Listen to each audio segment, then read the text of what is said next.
everybody. I'm Dean. I'm the dad. I'm Laura. I'm the mom. And I'm Krysta and I'm the daughter. And together we are Family Plot. Now forgive the music that's playing. It's sort of an introduction into this week's episode. This week, we are talking about the Jersey Shore shark attacks of 1916. Okay, Google, thank you. Okay, Google, music off. Look at our Krysta, and she's got it. I know. I've done things like this. So, Buttons on your underwear? I could do that.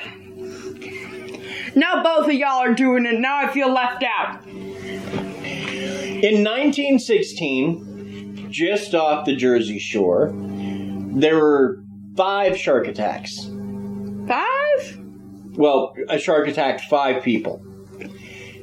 And those 5 attacks changed the way that Americans see sharks forever. If these attacks didn't happen, there would have been no Jaws and no Sharknado. Yeah, because those two movies are definitely on the same level. They're not on the same level, except that they both operate from a healthy fear of sharks. And in 1916, America didn't fear sharks. Okay. I mean, sharks are scary on their own. I think that's Dad's point, though. I think Dad is saying that previous to these shark attacks, people didn't know how scary sharks were or could be.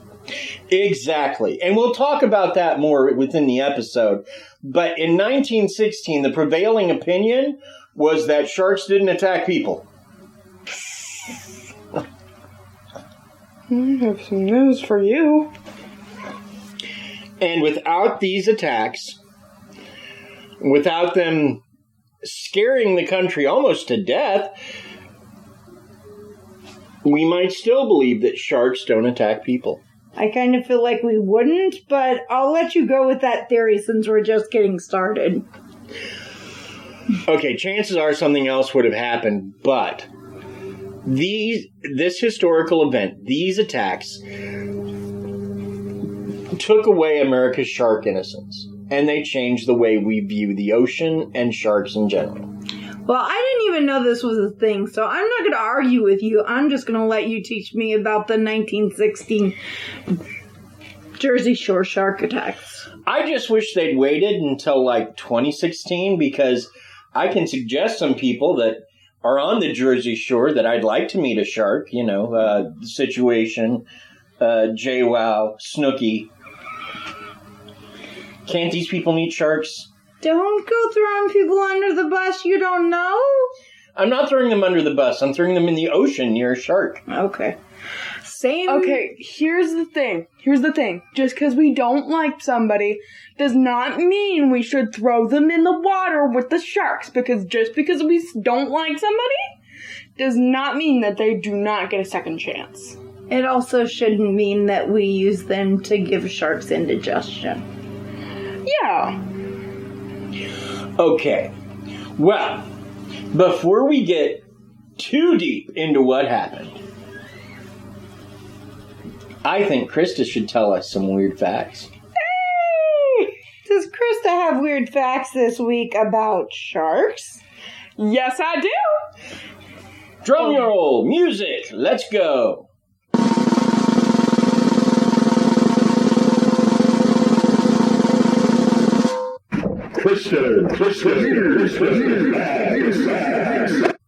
Alright, so today's weird facts, as you heard, are about sharks. Yes, the lovable creature of the ocean. Okay. I thought narwhals were the lovable creature of the ocean. No, Or that's the unicorn dolphins. of the ocean. And dolphins can be scary too. Platypus? No, I was thinking otter. Those don't live in the ocean. Otters are really cute, but I don't think they live in the ocean. Anyway, I'm sorry, go ahead. Alright. So the resources where we got this from is a website called Sharks by Amelia Meyer. So make sure to go check them out, please. Don't take this as my word. No, we'll take it as gospel. No, we will not. It's the gospel according to Krysta. You're the gospel. Hush. Okay. Crazy fact number 1. The smallest shark is the dwarf shark, which is approximately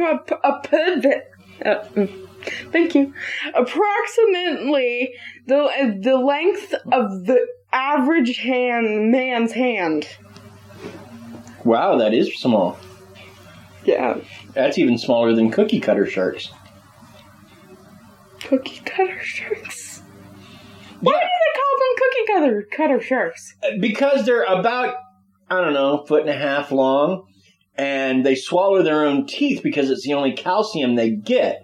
What they do is they've got these little kind of round sucker-like mouths, and so they'll go and they'll bite something and they'll just take this little circle of flesh off of it. And it looks like someone cut into the fish with a cookie cutter, which is why they call them cookie cutter sharks. Huh.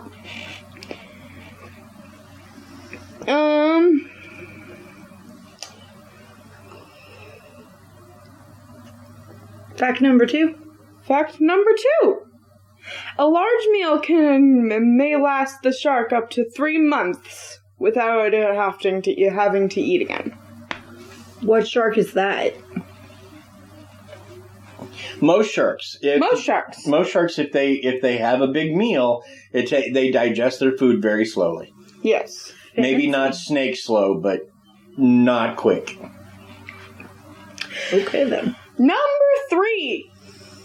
Sharks are at the top of the underwater food chain.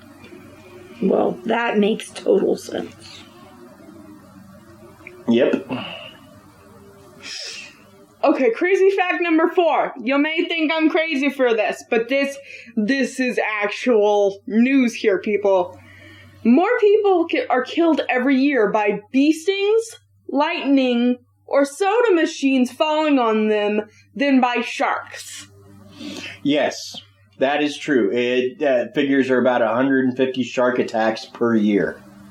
And not all of those are fatal. Mm-hmm. So, also, here's another thing. This is the 5th one. Mm-hmm. Sorry, guys, it had to last so quickly. Yeah, it just flew by. Always does. Always does. Number 5. Sharks attack men more than women. I would imagine it's more of the...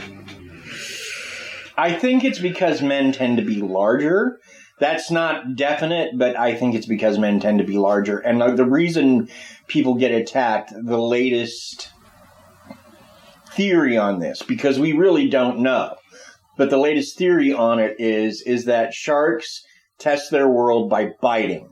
And so if a shark cannot readily identify you as a person, and sharks really don't want to deal with people, it will bite you to see what you are. Now, the problem is something like a great white doing an investigatory bite probably going to take enough of you that you're not going to make it. But actually, sharks don't like the taste of people, but they just don't like you being near them. And I agree with that. There are sharks that are territorial and there are sharks that are aggressive. But most sharks don't want to bite people. Most of the ones that do it because they don't know what they're dealing with right at first. They're and just so they'll go, is this food? No, it tastes bad. Yuck. But meanwhile, you're still have a hole where the shark bit you trying to figure out if you were food. If they just asked, we could tell them, no, we're not food. But they don't ask. They don't ask because they don't have no voice. Well, Krysta, you can be their voice from now on. How? They don't... Oh, know what? Okay. So, Those were amazing facts, and they will come in very useful. Very helpful facts. Thank you, dear. In 1916, between July 1st and July 12th, 4 people were killed and 1 injured by at least 1 shark, possibly more. Now, in 1916, in July, there was a dangerous heat wave rolling across the coast, especially the East Coast. Also, the polio epidemic was in full swing. Fun.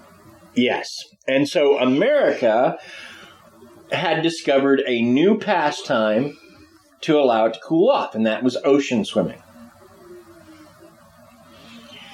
1916 was really the first year that there was a craze of ocean swimming. Well, there's water and heat, so that makes sense. If you live close to an ocean, that would be like the largest area of water and cooling off. Well, I mean, I can see where you would think it would be a good idea. That's all I'm saying. So, let's get started. First, let's talk about Charles Van Zandt. In the twilight of July 1st, 1916, 25-year-old Charles Van Zandt bled to death in a beachfront hotel in New Jersey. Several men had pulled his maimed body from the water. What do we know about Charles Van Zandt? Well, we know his middle name was Epting, which is an odd name, and I'm guessing his parents didn't like him much. We know he... Oh, wait, maybe it means something to them. I guess. We know he arrived in Beach Haven, New Jersey from Philadelphia, Pennsylvania around 5 p.m. on the 1st. He arrived with his father and his sisters in an attempt to escape the sweltering Philadelphia heat and to celebrate the holiday weekend. Now, Dad and the sisters went to the Ingleside Hotel to unpack. They went up to their rooms, they were unpacking. Charles, who was 25 and known for his athleticism, decided to go for a pre-dinner swim in the ocean. Around 6 p.m., he was attacked by a shark roughly 50 feet from the shore.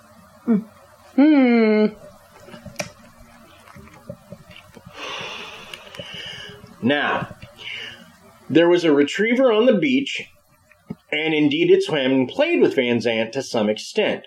And in fact, when Van Zandt was bitten, some mistook his screams of pain as an attempt to call out to the dog. In fact, some people speculated that it was the dog that was the intended target of the shark attack, and Van Zandt somehow got in the way. Alexander Ott, a man who had been on the 1910s Olympic swim team, was on lifeguard duty at the time and swam out to bring Charles Van Zandt to safety. He became the first lifeguard to attempt to rescue a person from a shark attack. Very nice. Aww, at least he tried. He doesn't want to lose his job. It is reported by witnesses that the shark does not release Charles until he was close enough to the shore to scrape the shark's belly on the sand. By 6:45 p.m., Charles has been conveyed to the manager's desk in the Ingleside Hotel, where he died from blood loss and his injuries. At the time, a sea captain claimed to witness the attack, said the offending shark was a Sandpiper Shark. Now, Sandpiper Sharks, that's an unlikely culprit. That's a good word, culprit. Because sandpipers are not aggressive, and they don't usually attack humans. Now, if you go and you mess with a sandpiper,